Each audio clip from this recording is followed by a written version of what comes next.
Yeah, I know. By the looks of the title of the video, you can tell this is going to be a long and convoluted story, but if you just stick with me for a second, I promise it'll be worth your time. What's going on, everybody? Welcome back to my channel. My name is Jose Ramos Jr., and the beauty of having your own pro wrestling channel is that you have the opportunity to talk about really whatever you want. I'm a big believer that the actions that we carry out today will have a ripple effect for events in the future. So in today's video, we will be discussing how the WWF's steroids trials in the early 90s helped form All Elite Wrestling.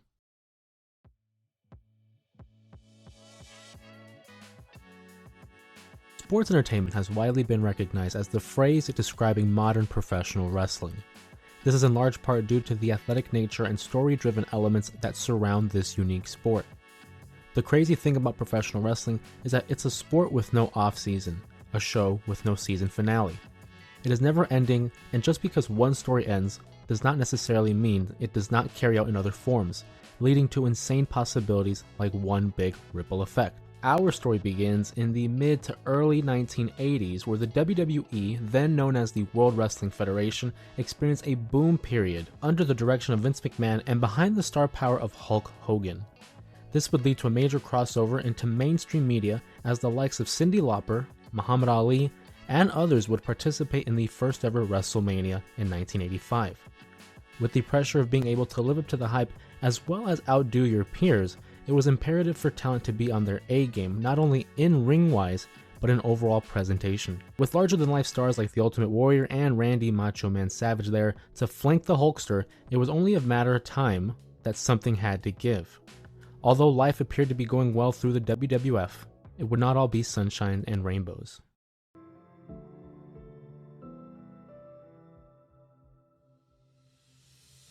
In 1991, a Pennsylvania doctor named George Zahorian was convicted of illegally supplying athletes with anabolic steroids. Unfortunately for the WWF, Zahorian had been previously employed as a ringside doctor, and it was revealed that he supplied wrestlers with these steroids. Although the WWF CEO at the time, Linda McMahon, Vince's wife, had suggested to not use the services of Zahorian due to suspicions of such illegal activity, these suggestions went unnoticed. As a result of Zahorian's testimony, Vince McMahon would be indicted in 1993.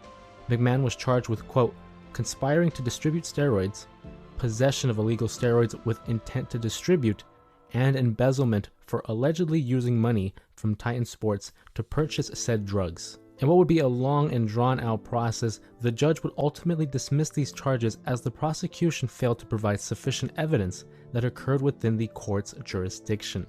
As a result, the WWF would implement strict drug testing policies and would ultimately change their style and direction of WWE television, as gone were the days that giants roamed freely across the WWF and audiences were introduced to a new generation of wrestlers.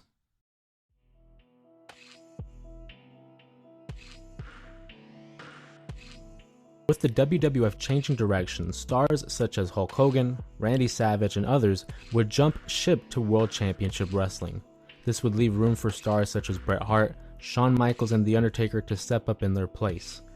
Rather than showcase the brute force of hulking figures, McMahon and company decided to focus on the athletic abilities of its remaining roster. And it worked, as Bret Hart and Shawn Michaels would propel one another to fighting for the top spot in the company. They would develop a rivalry not only on-screen but off-screen as well. Hart and Michaels, being polar opposites, managed to create one of the most fascinating real-life feuds in pro wrestling history. They would resort to backstage brawls, accusations of infidelity, and deliberately trying to sabotage the other's momentum. A major plot point in this story takes place at WrestleMania 12 in 1996. Shawn Michaels would defeat Bret Hart for the WWF title in the first ever Iron Man match. Upon realizing his boyhood dream had come true, Michaels would instruct WWF official Earl Hebner to get Hart out of his ring, although he did not ask as politely. This would serve as the main reason why Hart detested the Heartbreak Kid. Sources say that Michaels was originally going to drop the title to Bret Hart at the very next year's WrestleMania.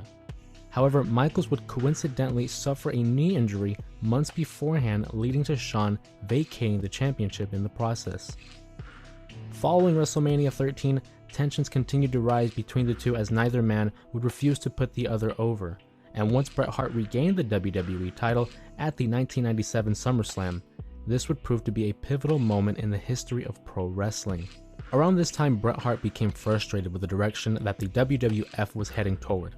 In order to combat the rising competition of WCW and ECW, Vince McMahon's promotion would present a bit edgier content, with characters like Stone Cold Steve Austin taking center stage. It became common knowledge behind the scenes that Hart wanted out, but the main issue was how they were going to take the title off of him. The initial plan was for Bret Hart to drop the title at the Survivor Series event taking place in November of '97, and it would be in the Hitman's hometown of Montreal, Quebec, Canada. Obviously, if you're as big of a pro wrestling fan as much as I am, then you know what events follow. But make sure to like, share, and subscribe to keep up to date with the pro wrestling content that is produced on this channel, as well as fascinating stories regarding pro wrestling history.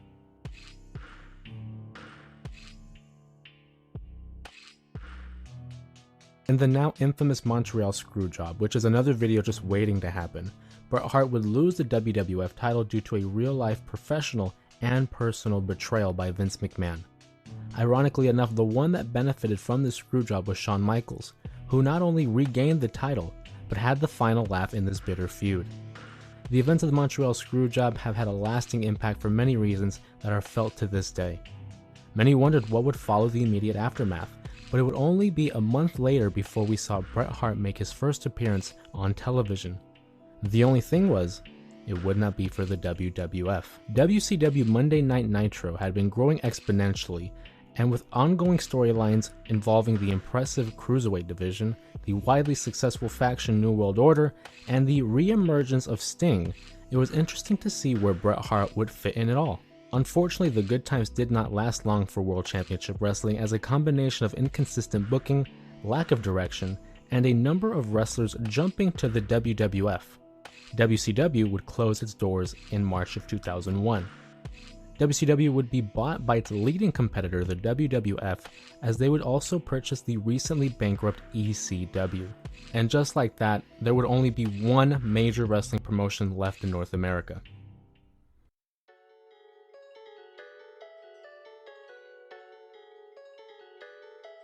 In the spring of 2002, the WWF would undergo a transition period as it would become World Wrestling Entertainment, and with no competition left, they looked within. The WWE would create a brand extension by dividing its roster in two and using Raw and SmackDown as an opportunity to compete with itself. One of the main reasons for the demise of WCW was its reliance on guaranteed contracts, leading to overspending on its roster, but also a lack of effort at times. It is because of these guaranteed contracts that stars like Bill Goldberg, Hulk Hogan, Kevin Nash, Scott Hall, and Scott Steiner were all able to wait at home and join the WWE at a later date. But there were some holdouts that refused to join due to the treatment former WCW stars were given.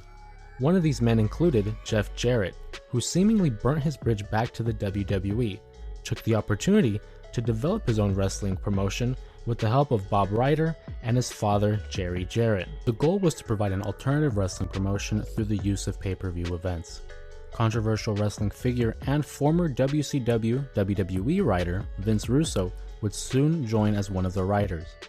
Total Nonstop Action would successfully take off in 2002, launching the careers of AJ Styles and Samoa Joe, while also reintroducing established stars like Sting and Kurt Angle to a new audience. TNA Wrestling would not be the only promotion in an attempt to compete on a national level, as Ring of Honor would open its doors as well. If TNA Wrestling was developed due to the closure of WCW, then Ring of Honor would be a result of the fall of ECW. RF Video, a company that would distribute pro wrestling videos, had just lost its bestseller ECW, so RF Video's owner, Rob Feinstein, decided to fill that void by creating a brand new company. Ring of Honor had a very distinct feel that differed from WWE and TNA, as it was much more underground and showcased a lot of talent from the independent scene. Wrestlers such as CM Punk, Bryan Danielson, El Generico, and Kevin Steen were some of the major stars that emerged from Ring of Honor. Years would pass by before TNA and Ring of Honor would gain enough steam, but they were never really deemed real competition to that of the WWE. In fact, they really served as feeders to McMahon's company, as the WWE would gain the talents of many of their homegrown stars. CM Punk and Bryan Danielson would emerge as stars, while AJ Styles and Samoa Joe jumped ship by 2016. But not everybody within the company was pleased, as the son of a wrestling legend would have the chance to create history with an industry-changing decision.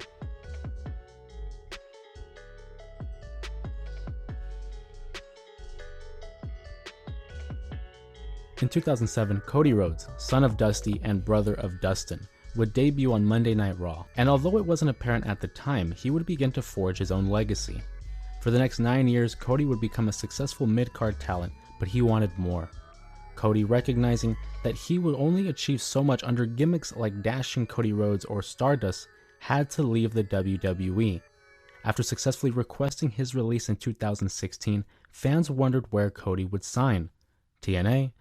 Ring of Honor? New Japan Pro Wrestling? The answer, yes. In what Rhodes now describes as an excursion, he would appear in each of these promotions over the course of the next few years.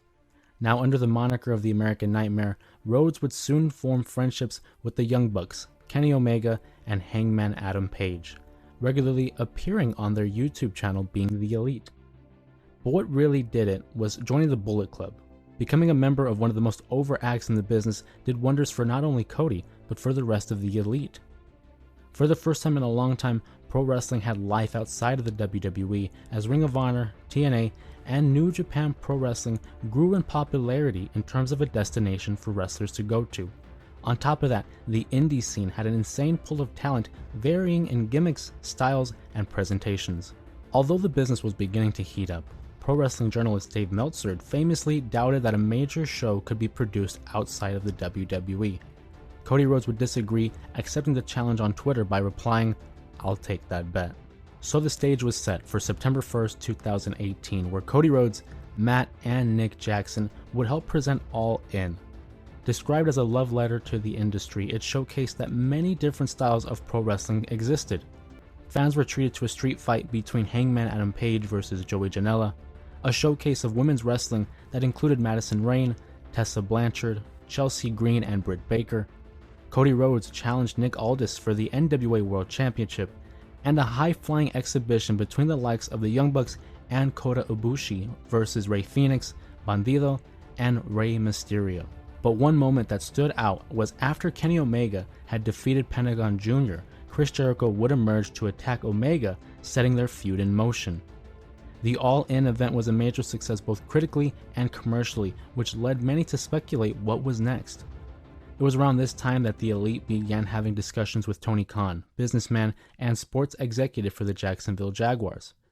Together, they would help form All Elite Wrestling. It was publicly announced on the 1st of January in 2019 that AEW would be here to stay and would present its first pay-per-view event, Double or Nothing, that May.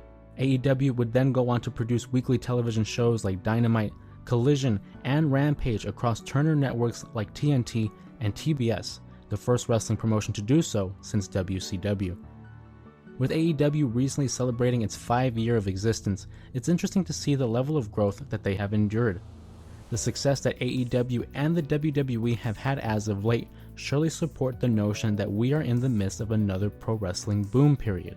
Only time will tell where these two companies will end up in the next 5 years, but thanks to AEW, the WWE now has a viable competitor the likes they haven't seen in decades. And with proper competition, we can expect both promotions to push one another to improve year to year. As pro wrestling fans, all we have to do is enjoy the product and at the end of the day, have the Steroid Trials to thank. Hey, I just want to say thank you guys for sticking around and watching the video. It was a real pleasure being able to write this video and produce it as well. So if you enjoy this type of content, please make sure to like, share, and subscribe for more videos like this. Also, be sure to keep an eye out for the J Area podcast that is released every Friday morning. And please be sure to check out other videos that I produce, whether it's the Raw reviews, the ranking videos, or any other videos that are produced on this channel as well.